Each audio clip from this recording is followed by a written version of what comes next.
Hello. This time it's a little bit different.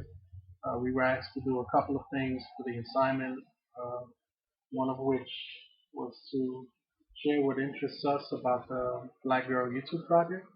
Uh, what interests me the most is that we'll be learning about a subculture, and what I mean to say is that it's a culture within Black culture.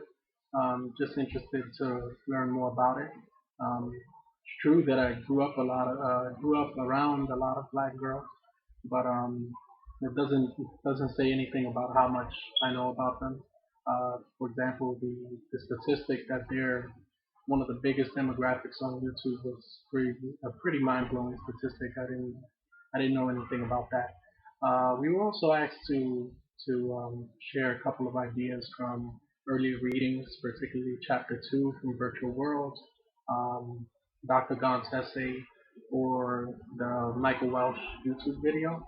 And pretty much what I liked about Dr. Gaunt's essay was uh, the notion that hip hop shapes Black girls' identities. I found that very interesting. But I wanted to suggest that um, identity also influences the music itself, sort of intertwined relationship in where the music uh, influences identity and identity influences music. You could go back to something like NWO, which was pretty much the beginning of what is known as gangster rap. But before them, the identity was different. Yes, you did get an idea of what it was like to live in the so-called ghetto, more urban areas, and you would hear things from, for example, Furious Five, Run DMC, Big Daddy Kane, Rakim, but they really changed the landscape, so to speak. And also they had they had that West Side sort of thing going on, so that really changed the scope a little bit. And after that, I guess the East sort of followed suit, if you want to say.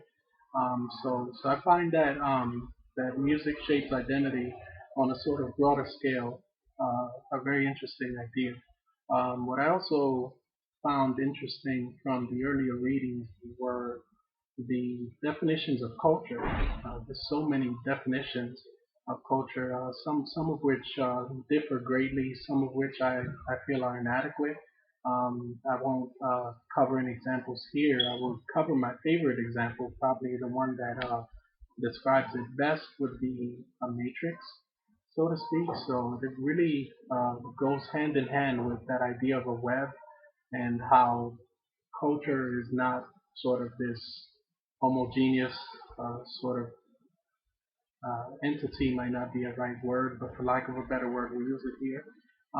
It's more of a web, and where you have different cultures that influence one another. That some of them stem from another earlier culture. You find that in language a lot. Languages sort of like Sanskrit in South Asia is responsible for modern day languages like Hindi, Tibetan language. So you see in language that sort of web, and where you can create a sort of a tree. Um, and yeah, so it's a pretty interesting idea to define it as a matrix. So yeah, I think that pretty much covers everything. Yeah, about what we had to share in light of those assignments and for this week. So I'll be seeing you guys next week. Take care.